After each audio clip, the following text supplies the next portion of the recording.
Kia ora, New Zealand. In your news today, there has been a fatal shark attack at Muriwai Beach in West Auckland this afternoon. Emergency services were called to the popular surf beach around 1:30. Police officers had to shoot the shark to retrieve the person's body. Police have released a statement saying that a man was found dead in the water and had been bitten by a large shark. Muriwai Beach is closed to the public until further notice. And since records began in 1837, there have been 14 fatal shark attacks in New Zealand. The latest was in Whangamata in 2010.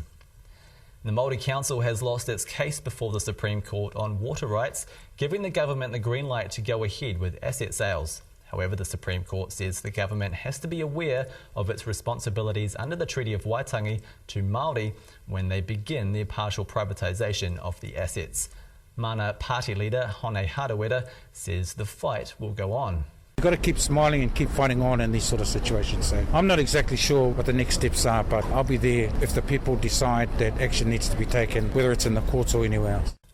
Primary Industries Minister Nathan Guy has officially declared a drought in Northland this afternoon. That means a package kicks in for farmers and those affected by the extremely dry weather.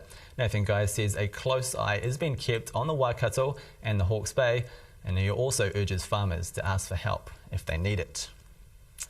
Legislation allowing same-sex marriage is making further progress through Parliament. A select committee is recommending Lewis Wall's private member's bill proceed and be passed into law. However, changes to the bill means religious organisations won't be compelled to marry same-sex couples, and this change has been described as an embarrassing backdown. Family First National Director Bob McCoskrie says that was one of their concerns from the beginning. When the bill was first introduced, Louisa Wall and the Human Rights Commission and other politicians, said we were scaremongering by raising this concern. Of course, now our concerns have been ratified. The Anglican Church is looking for High Court clarification in relation to its use of insurance money to build the cardboard cathedral in Christchurch. It was planned that $4 million of insurance money would be used to fund the $5.3 million transitional project, and 2 days have been set aside for the hearing that began this morning. And Sea Shepherd will continue to battle with Japanese whalers near Antarctica despite being told to back off. A US Court of Appeal has ruled the anti-whalers stop their aggressive attacks and has described them as pirates. However, Sea Shepherd founder Paul Watson says the court is out of its jurisdiction. We're down here upholding international conservation law. We're an anti-poaching organization. The Japanese shouldn't be here. It's a whale sanctuary. And I keep asking people, what is it about the word sanctuary that they don't seem to understand?